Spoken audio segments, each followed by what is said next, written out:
আমার হায়াতের কসম, আমার ইমানের কসম, ওই আল্লাহর কসম করে বলছি যে আল্লাহর হাতে আমার জীবন। বর্তমান ফিলিস্তিনের যুদ্ধ শেষ হবে, ইমাম মাহাদি এসে যাবে। ইমাম মাহাদি আসার 9 বছর পরে, ইমাম মাহাদি আসার 9 বছর পরে ঈসা আলাইহিস সালাম আসবেন।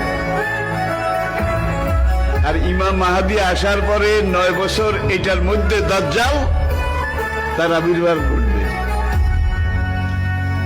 এমন সময় আমি আপনাদের সাথে কথা বলছি, হাদিসের ভাষ্য অনুযায়ী মনে করেন দাজ্জাল আপনার বাড়ির দরজায় এসে দাঁড়িয়েছে। এমন সময় আমি আপনাদের সামনে কথাগুলো বলছি, যেই সময় মনে করেন ইমাম মাহাদি আপনার ঘরের সামনে এসে দুয়ারের কড়া নাড়তেছে।